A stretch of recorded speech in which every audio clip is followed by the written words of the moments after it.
Okay, we're live. Let's call this meeting to order. Let the roll call show that everybody's here. We need an approval of the agenda. Approved by Doak, seconded by Scott. All those in favor signify by saying aye. Opposed? We need approval of the minutes. You each got a copy of the minutes with your packet. Any questions? No questions, okay, and need approval of the minutes, Joe, and seconded by Doug. All those in favor signify by saying aye. Aye. Opposed, motion carried. Public comment, I don't see anything here this morning, so Tracy, take it on. All right, good morning. So review 2021 budget to date. Did anyone have any questions on the spreadsheet that they were given in regards to our budget? So I do not have anything significant to really point out on it. All right. The 2022 budget proposal, our office has submitted that to Scott. So just waiting to hear back from Scott on what his version of it is. So we just kind of stayed with the way we currently have been doing things. Upcoming training and exercises. So next week, Tuesday, we do have our evaluated Point Beach exercise where FEMA comes in and does their evaluation. We are doing a little bit of training with some of our public information officers and our message controllers to help make things go a little bit smoother. During the drill, everything went very well. We just want to make sure that things continue to go well and that when FEMA comes in, that Kewaunee County gets excellent grade. The only thing I really want to mention is not really training or exercise that comes from our office, but National Weather Service is making sure we want to educate the public that they're going to start sending out the automatic messages when it comes to severe weather.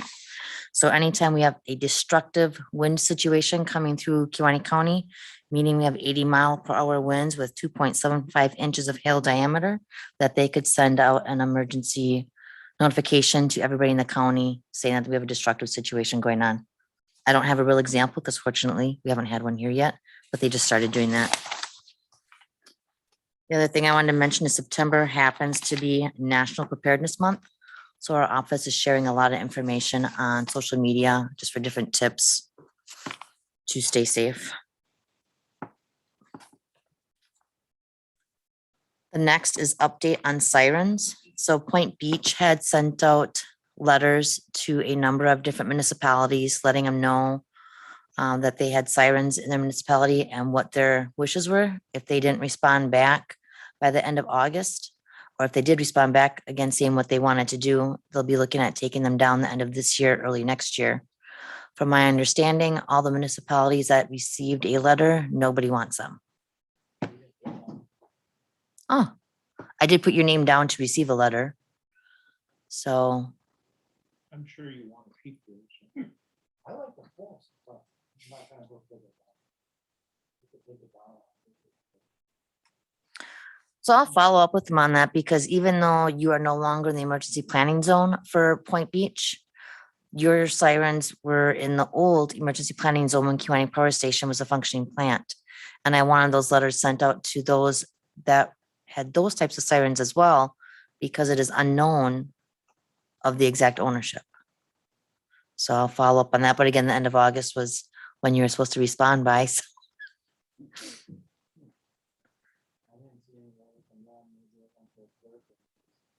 It was supposed to have been addressed to you. So, and would have been probably back in July that you would have gotten it, early July.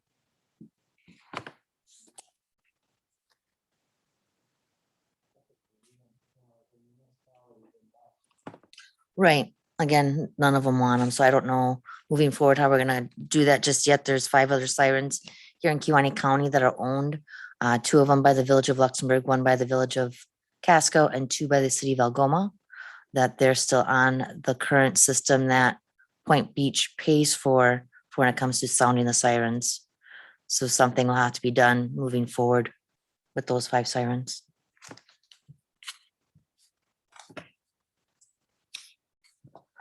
The only other thing I want to mention is again, Clean Sweep 2021 is October 30th from 8 until noon. If anyone wants to volunteer to help out, we would gladly take those volunteers. That is set to be at the Hillside Highway Shop. So, yes, on Highway 54 in Casco.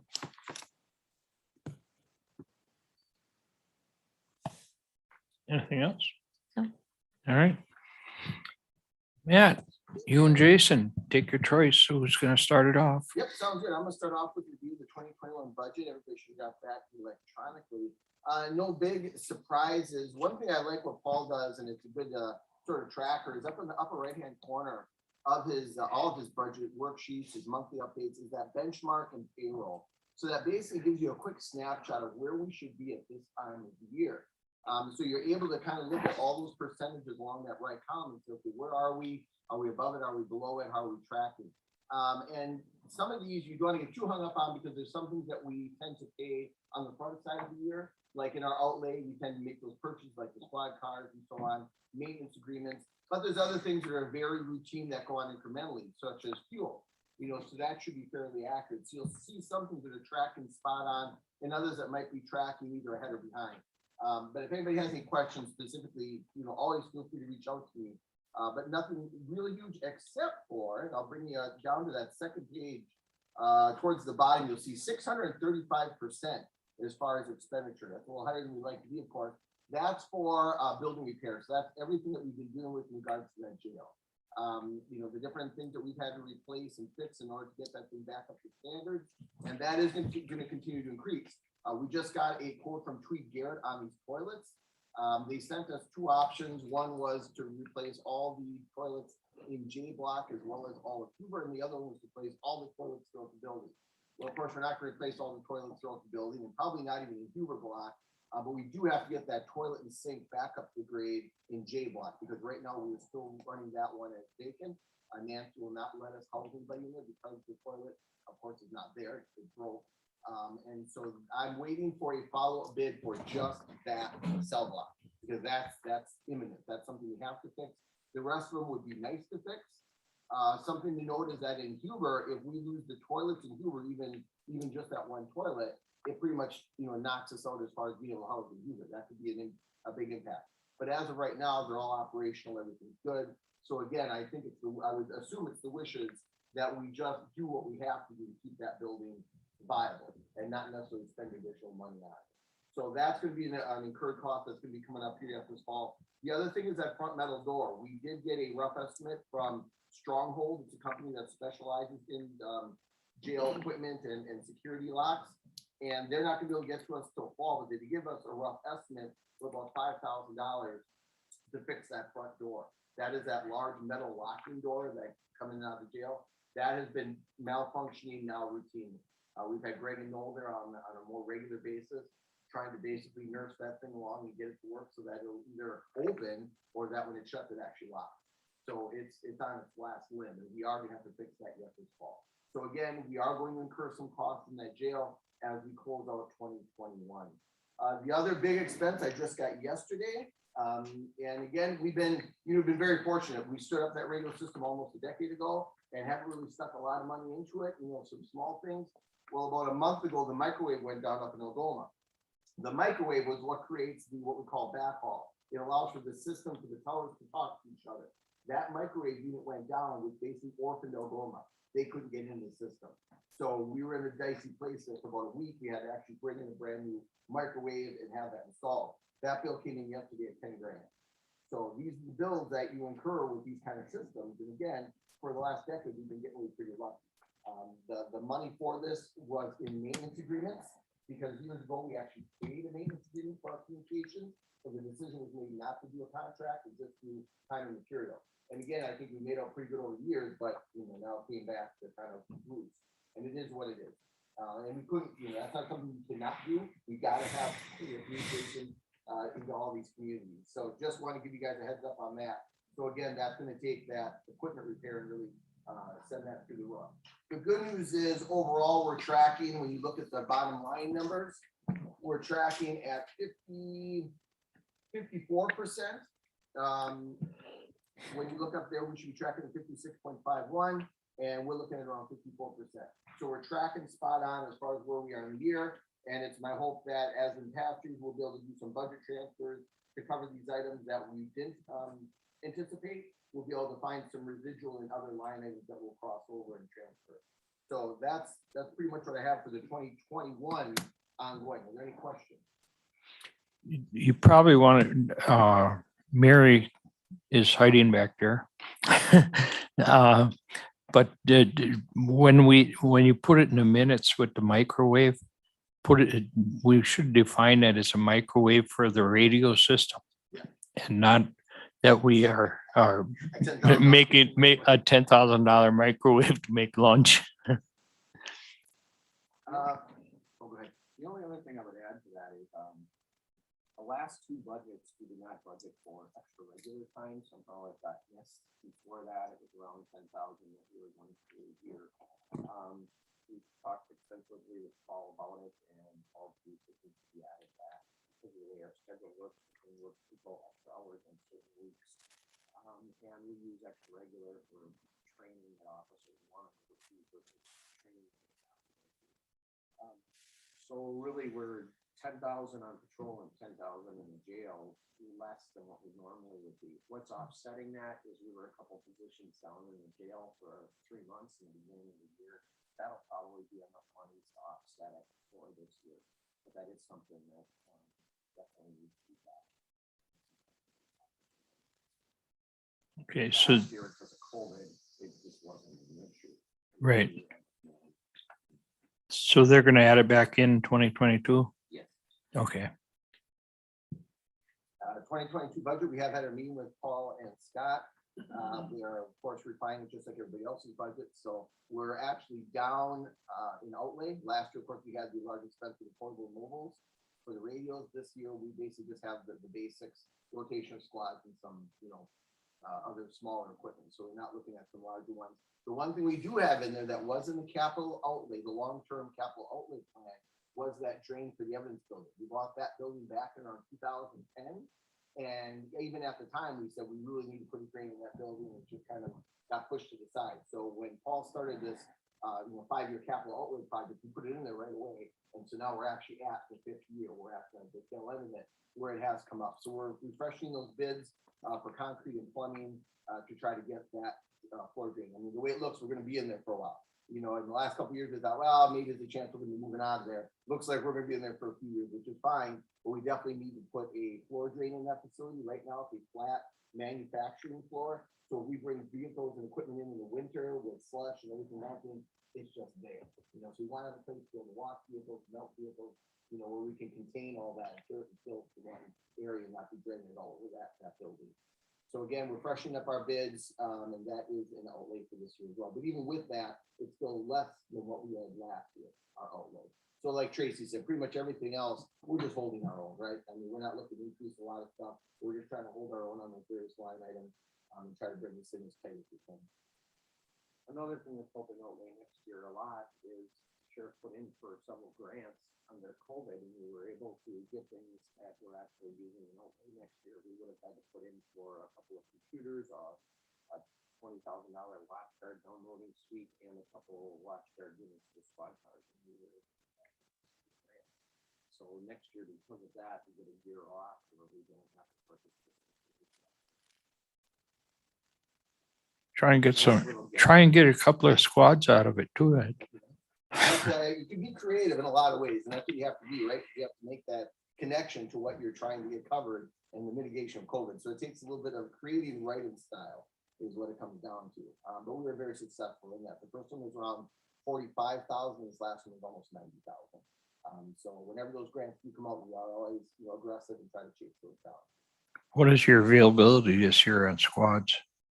Our rotation?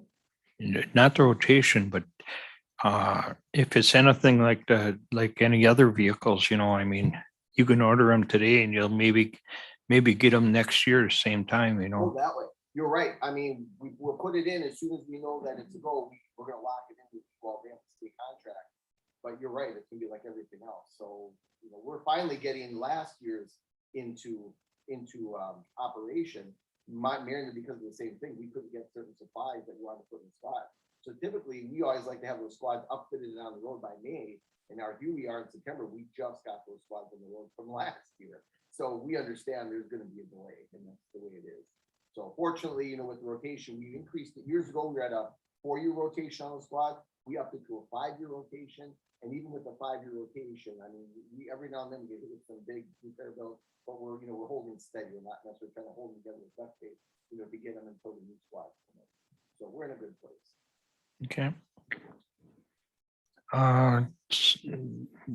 That's it for budget. Do you want to go to Yeah, staffing? any questions?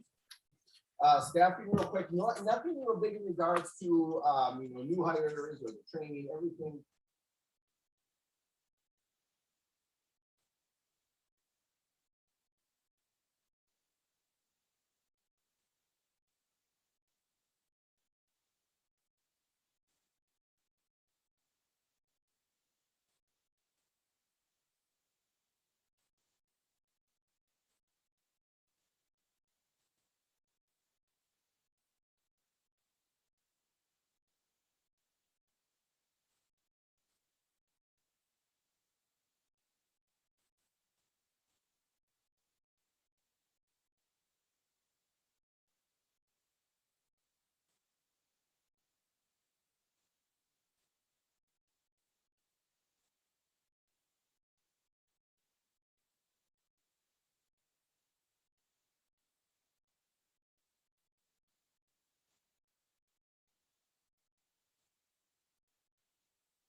Joe? Go ahead. On this court. I know we talked about this a couple years ago, and is there somebody assigned just for court now, or? Nope. No, Well, yes, I'm sorry. Mark Jadron is our court security officer. So we do have, if he's not available vacation, whatever, then we're able to rotate people in. But yes, we do have a court security officer. because we added a position, didn't we, a couple years ago? No, we actually stripped positions. So we go back a couple of years, we had a court security officer, a Huber officer, a transport officer. We had, those were individual jobs, actual people. And then over the years, as they said, hey, we need to cut, then we got rid of transport, right? And that just became a task that we just kind of grabbed when we could. Then we got rid of Huber. We assigned that to some jail staff so they could work that in when they're not doing their other stuff. Then we got rid of court security and just assigned that as a task. Well, finally, court security, we had to bring that back. This was about 2 years ago. Yeah. Where the judge and the clerk court said, we can't keep doing it this way, because we were just trying to plug holes. And there were times we didn't have court security in the courtroom when the judge was in session. And he finally put a kibosh and said, I want the court officer to do that court. So about 2 years ago, that was one position we did get back finally. So So we're still down 2 from what we were about 10 years ago. If you're questioning the overtime on that, right? Yeah, it went because there's more court going on now, that's why. Well, and what happens, we recently had a trial. Oh. And, the new assistant DA wanted 3 officers basically sequestered all day long. So we had to pull them off of their shifts and then fill it with other shifts, just straight up overtime. Oh, So that is not coming from normal court. What the overtime in court comes from is when officers have to come in on their off time or when things like trials go on and you have to fill shifts in order to get them sequestered for the full day. That could go up significantly all of a sudden if you had like a week-long trial. And a lot of times what the VA tries to do is, well, I'll only need those 2 officers on Tuesday, possibly Wednesday. So it's not that big a deal. This was a 1-day trial and they thought they might have to recall officers on the stand to refute other people's testimony. So they wanted them available constantly all day long and they were not allowing them to work from home. So it's kind of beyond our control. Yep. You can't put them on the road in between. They have to sit there and wait to go back in to retest. okay, makes sense. You know, our officer went out on paternity leave. That kind of upped it here. He went out a little bit earlier than what we anticipated. And whenever we're surprised by things, that causes overtime because on a short notice, we can't move people around enough. So for a few days, we kind of scrambled to get things in order. We had it scheduled about a week and a half later, and it wouldn't cost overtime or very little. We were able to move people around. That court trial hurt us. Another thing that affects us is cities and villages running with reduced staff. They're having a lot of problems hiring part-timers and full-timers. We went a long time without a full-timer. That tends to affect us too. If something big happens and it's towards the end of shift and they're calling people in, a lot of times we have to leave our officers on to maintain the scene and help out with whatever's going on also. And I'll be talking a little bit about some critical calls that came up recently, but critical calls that are large incidents, those are things that we can't plan for. Another worry we have a little bit is the COVID quarantining is coming again with our numbers going up so much and people who aren't vaccinated. The state mandate is that we still quarantine like we did last winter and the winter before. That's close contacts comes up, people and their families get COVID, maybe they get COVID. We're going to be running with reduced staff. We just got clarification from public health and basically we're under the same guidelines we were a year and a half ago. This whole COVID thing came out. It's very similar. You have to quarantine for a long time. There's one little caveat that you can get out. I think it's after 10 days as long as you get tested. And you're non-symptomatic, you can come back if you're on a quarantine. It used to be 14 days, but that's still only 4 days difference. And if you're vaccinated, if you're vaccinated and asymptomatic, then you don't have to quarantine. So that's again another encouragement for the whole vaccination conversation. But that helps us. So I would say maybe 50%, maybe. We run about the same as the county on average, I would say, with somewhere around 50% getting vaccinated.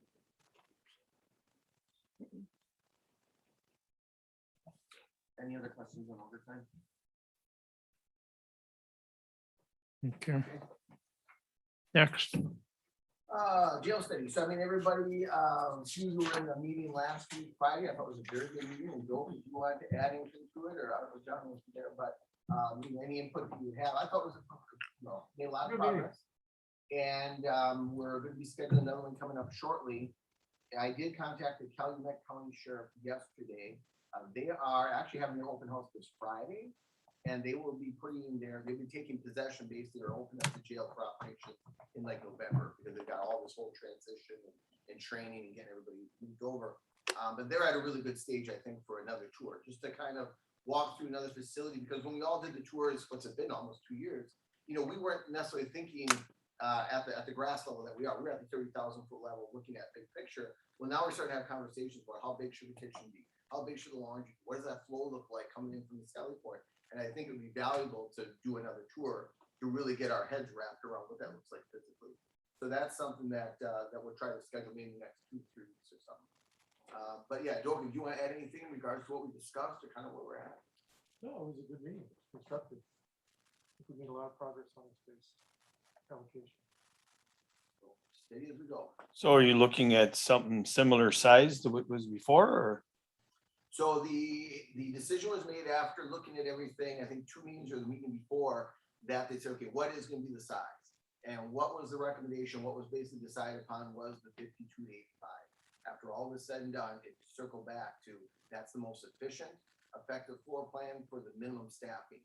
If you start to go smaller, it almost creates inefficiencies in the building. It actually creates it becomes awkward when you try to shrink it because you're sort of adhering to that pod format, right? And so you really are kind of that's the minimum. You do a pod, that's basically the minimum of building a pod. And then you look at expanding. Of course, we want to go any bigger than that. But that was kind of the sweet spot that everybody kind of agreed and said, that's where it's got to be. It allows us that growth, but it keeps us at that minimum staffing. So the size never changed. We won't really know how much we adjusted. We did look at every space though. Oh yeah, there's some adjustments made that way. That was a good conversation where, initially they just laid it out because that was sort of the industry standard. And they kind of just laid out a space plan, but then once we got a hold of it, we could say, well, we don't necessarily need that there. Why can't we blend that together? So we did a lot of savings in those auxiliary spaces. I mean, when you talk about a pod, right? Everything from the time you walk in, manage control in that pod, there's not a lot of creativity there. That's kind of rigid. Where you can try to be a little creative is in those auxiliary spaces. And I think that's really what we tackled the other day and went around. And now the next thing is, how does that work with staffing?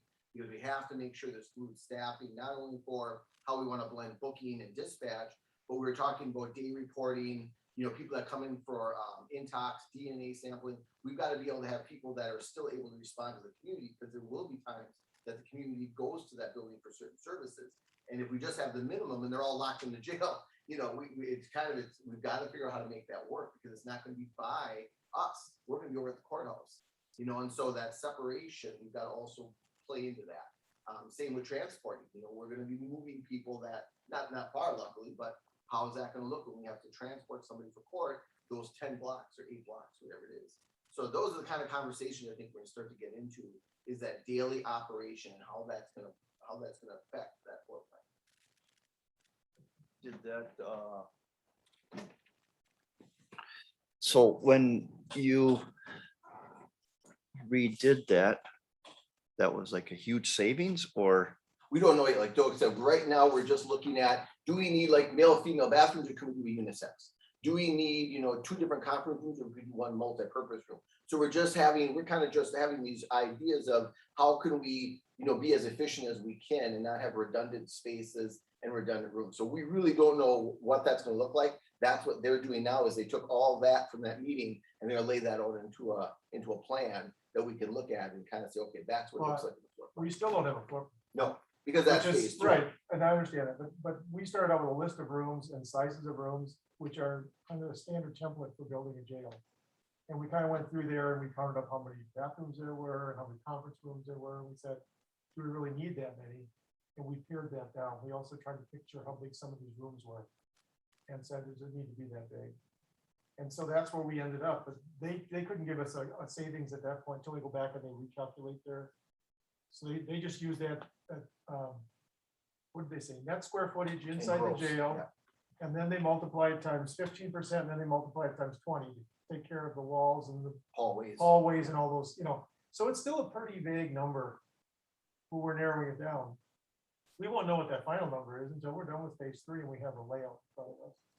And it isn't until we have to actually have a layout that we can look at stuff and say that we don't need a bathroom, or this conference room needs to be smaller or bigger, whatever. Yeah, it was interesting because you talk about, let's say like a break room for dispatch. Well, we're not really talking about a break room. You're talking about a portion of dispatch that will be sort of identified, right? Where it might just be a countertop with a sink and a fridge, because it really can't leave dispatch, but you still have to incorporate a break room, but it's actually incorporated into that square footage. Another break room, or might just be in a hallway where it's an alcove. It might just be a bump out in a hallway that might have, a microwave or refrigerator counter that allow for that kind of stuff. So it just, it's interesting for those of us that aren't in the building world, how they can make maximum use of the different spaces. Say, here, we got a couple of square feet here. Let's figure out how to, maximize the effectiveness of it. So, I mean, it was interesting. I thought it was really interesting for us to do and to really be honest about the square footage. And, we're in the other conference room, so we kind of use it as a comparison. That was a 400 and some square foot room. It's like, all right, so let's look at this. If this were a dispatch room or if this were a break room. So, I mean, to try to really get your head wrapped around how big an area is. Like this room in here, does anybody know the total square foot of this room? And so is it 1,000? Is it 500? And again, for those that work in the business, you could probably, look at this room. So this is about, 2,400 or whatever, probably about what, 800 square foot room. But for everybody else, it's like, this could be 5,000, it could be 6, we don't know, So it's that kind of stuff, getting everybody up to speed on square footage and spaces. So at the end, it'll probably be a little smaller than what we started with. I mean, I'm just saying. We reduced. It was basically about reducing spaces. But I think one thing went up, a conference room, that was it. Everything else was reduced. Oh, a conference room got bigger. I think we were missing one. Well, yeah, we were, and we wanted to make it a multi-use space anyway, so. And some of it's changed because when we were planning it, you had the sheriff's department coming up. So let's say that conference room would actually have been like the sheriff's department conference room, you know what I mean? Well, now that's not there. So now we have to think of it sort of being in isolation, that, we can't incorporate anything from the sheriff's department admin offices. It's a standalone building with its standalone, spaces. So that changed the conversation a little bit from what it was, a year ago. But it's still getting figured as if you do move it there. Right, for some of the stuff like that entry, definitely that entry. I mean, we're not just building this building to here, but we are thinking ahead that we could Oh, yeah. move. Right. And the way they place it, and they're actually discussing driveways and another way to come in from the admin center here through through the field, if you will. So all of that is still in flux, the layout and where you position the building. And we didn't even talk about site work, and that's one that is a huge number that, a lot of people wonder what all goes into that, so. That component will still remain undefined to probably first. So again, it was a good conversation and looking forward to the next meeting. All right. Let's see, information upcoming bowling with a cop. Yeah, this is gonna be September 18th. I only put this on the agenda just to kind of, put out there again and present the fact that we've got a staff that are always out there looking for ways to, better communicate, better relate to be more involved with the community. So we're all aware of the torch run, about our, shop with the cop, the different things that we do over here that maintains that relationship with the community. And this wasn't something that came from admin or from the top. This is one of our jail dispatchers. He really had an idea that he wanted to run with, and he developed it, promoted it, and he's the one that's really heading it off. So it's really neat, I think, and it's important for everybody to see leadership, right? That's leadership. That's somebody at whatever level it may be, whether patrol officer or jailer dispatcher, that they grab a hold of something and say, I want to do this so that can make a difference in the community. So again, September 18th, we're gonna be pulling together, I think they're up to around 10 or 11 officers that will pair up with the kids. Kewaunee Bowl has been generous to offer some lanes down there. We're gonna do a little fundraiser bowling with the kids. So just another great idea. And again, it came from one of the staff members, not necessarily from the top. Usually where all the good ideas come from, right?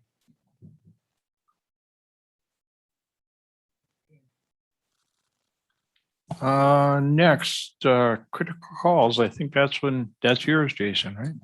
Yeah, we just wanted to, brief you on some of the things that have been happening lately. Within a week's time, we had 3 gun calls, 2 of which could have been SWAT calls. It was essentially a party threatening another party with a gun, and barricaded in the room in both instances.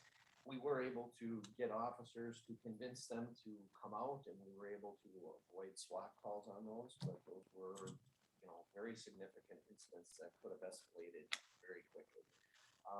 And then we had, 1 call with shots fired in Luxembourg. So those 3 gun calls really were significant in a short period of time here. We normally have several gun calls a year, but usually not 3 in 1 week. So those are all things that are going to affect jail too. I'm sure in all 3 of those incidents, we're going to end up with significant jail time or prison. Another thing that's up a lot this year is our overdose deaths. think I talked about it before, but we had another one here within the last week. All these type of calls affect overtime greatly, because you're not planning on something and all of a sudden you gotta call a bunch of extra people in to help. Had it been a SWAT call, that would have been more significant yet. Part of why the one call wasn't a SWAT call is because we had a lot of officers on the SWAT team that happened to be working at the time. Pulled everybody from the county on those calls. So we had city officers that were on SWAT, county officers that were on SWAT. We have an officer that's training that happened to be on, so we had an extra officer because of that. You know, and since then, like right now, I don't know if you have seen on the news, but they're looking for Cody Krieger involved with a attempted homicide in O'Connell County. Cody Krieger is from our county. He has extensive ties here. We were chasing around somebody we thought was possibly arrested. Just another one of those significant calls that they have in their custody is probably hopefully officers are safe. They're very cautious. Know that he's hiding. Know that it's very likely he's indoor Kewaunee County right now. Always very cautious and careful.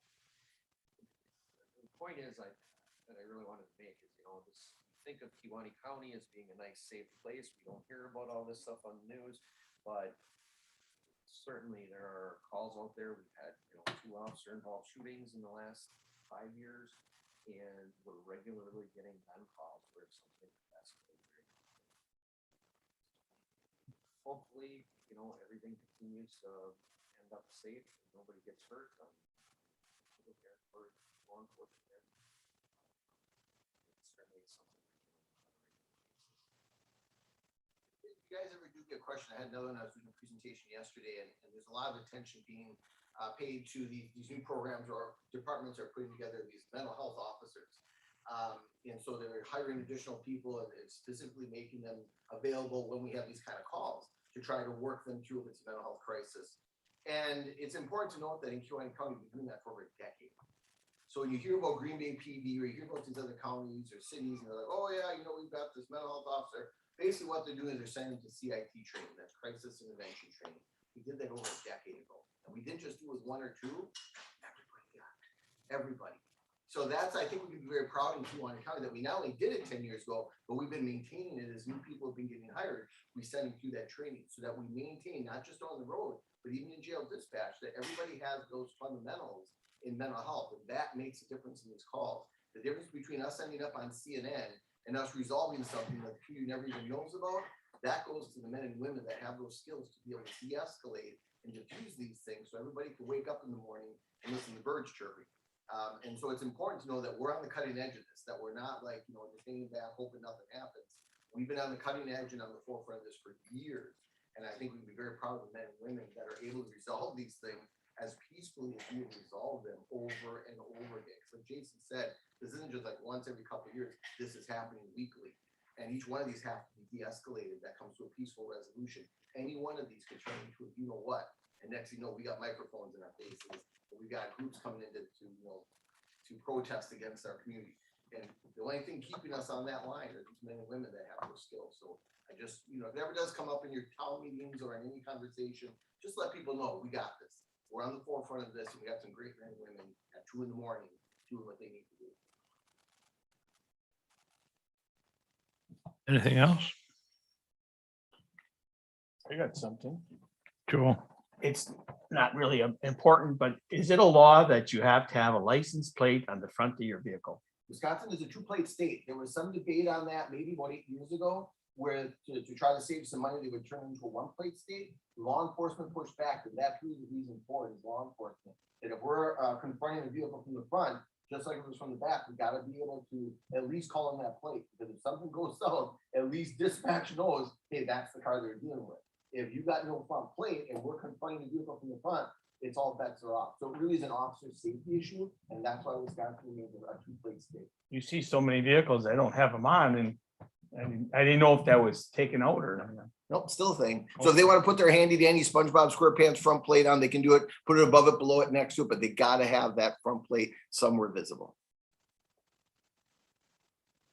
That's just cars and trucks, right? Tractors are different. Right, well, you're, anything that's DMV regulated, right? So whether that's a tractor trailer or whether that's a, passenger truck or a car, that has to have a front and back plate. Because I know a tractor only has one. You're saying a semi tractor? Because it's on the trailer usually, right? A No, separate that would plate. be it's on the rig, isn't it? Yeah, it's only. It's got to be on the front. Yeah, because There's typically it none would be on on the the back. back, because typically otherwise you're wouldn't see it. bobtailing it. Yeah, it's Yeah. usually on the trailer. I don't know how many Okay. times, you don't see, usually, I mean, there's not times you see semis that are bobtailing it. Typically, You don't make any money bobtailing. Exactly. Let's keep the truck there. You make even less deadheading, but go ahead. In, Deputy Review, data. Oh, yeah. Oh, so we look at where we're at on the all inmates, we're at 26.98. Females are at 5.25. So of course, those are all housed up indoor. Males are all here, 21.73. We actually have the breakdown of the actual individuals and what they're on. So we have some that are being held in Brown, some indoor. So again, even though they're on our roster, that's considered our population. We may have them, an electronic monitoring system. We may have them out in another county. We've got one here that's actually in prison. So we still have them on our books until they're released to another facility. But I don't know, was that your question or? Yeah, the first one, that's in our facility. It says prison behind it. Is that one that's being held? Correctional, right. So that's correctional facilities. So basically they are there probably pending some process. So they're in our care, but they're in, they're being transferred back and forth. Oh, they're being transferred back and forth for whatever reason. So there may be times where we have somebody that's there. It doesn't happen often in prisons because typically once they're there, they're there. But they may still be pending some court transaction that we're going to end up bringing them back. So they're just in that, Facility. you're counting them as somebody in our population, but they're not actually physically here. Correct. They're considered in our daily population. But they're not physically. Right, just like electronic monitoring, that would probably be the only other example, or a door, if we have them housed on a contracting door, or, some other county. Thank you. Okay. Anything else for Matt before we go One on? quick question. Go ahead, Doug. I was told last night that, like, the county gets they'll get like, half of the vehicle paid for if they run on state roads, like for the county. Somebody was telling me this. Do you guys get any money from the state for your squad cars? No, None at all? no, that is completely budgeted through the counties. They're saying if we operate on Oh, the no. state roads. How did he say that last night? They were telling me that, like the county trucks, if they run on the state roads and so forth and, say plow or whatever, that they get aid. That's a highway, I'm completely outside of our wheelhouse, yeah.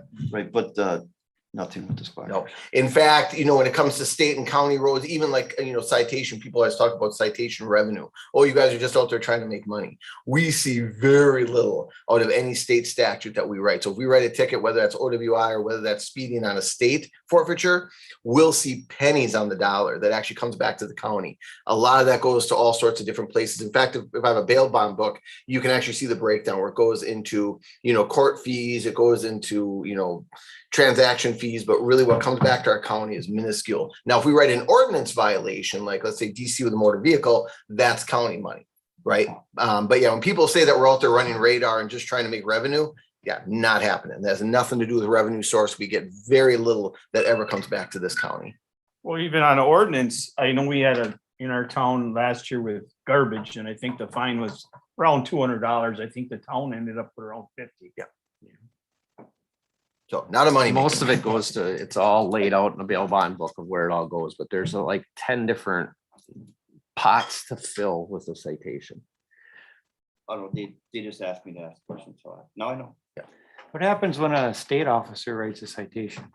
Same State exact thing as a county, like speeding. We're writing speeding citations and their citations go to the same place. Ours does the same breakdown.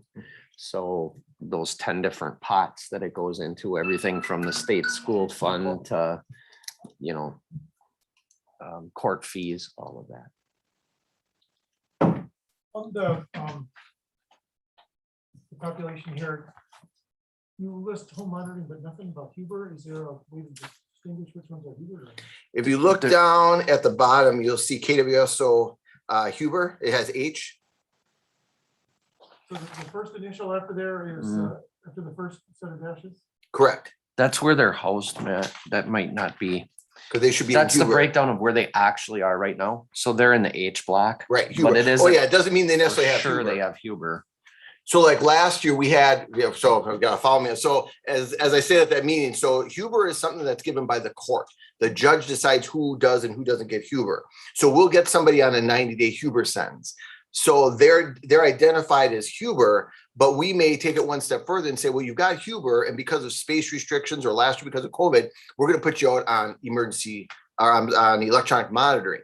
They're still Huber, but we put them on electronic monitoring. So yeah, they're actually, if you consider Huber would be primarily where we have it now, that Huber, most of our Hubers are actually on electronic monitoring because of space restrictions, but we have people in Huber, but they might actually be on Huber. Right. Okay. But because of our They're just limited being housed in the space, dorm. they're just being housed in the dorm. We have to mix too many different levels probably than what we should. So we have sometimes level 1 inmates and level 2 inmates that we have to mix. So you have a level 2 that doesn't have Huber, but they're a good inmate and you know, they don't have drug and alcohol issues while they're in jail.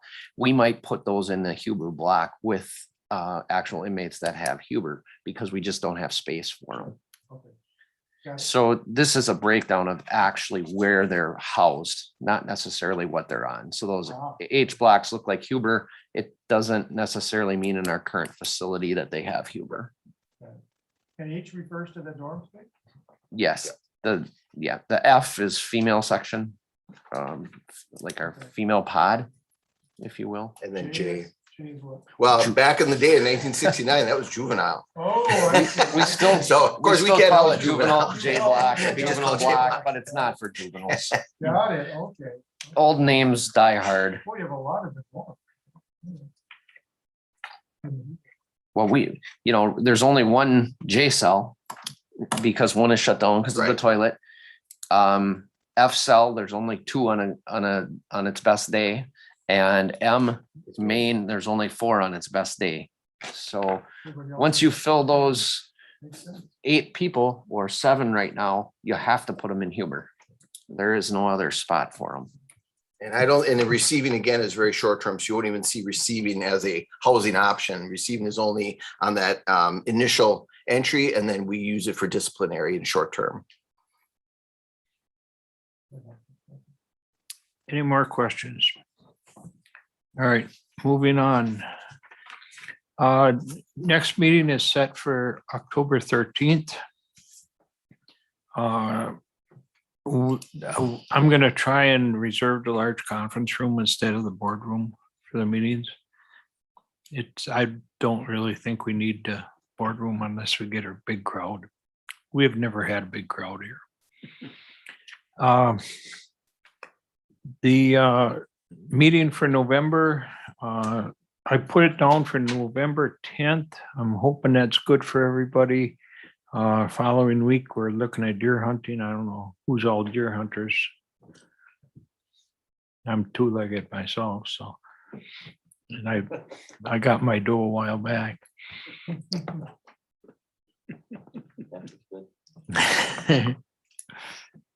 So 8:15 for both of those days. Travel, I see Tracy and Kim are going for a ride, so we don't need a travel request anymore. But just we still put it in so everybody knows what's going on, okay?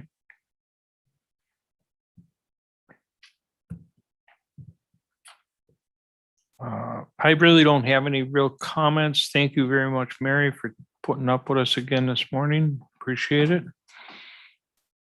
How long before retirement? Oh. You're doing too good. Don't you want to stick around for a while?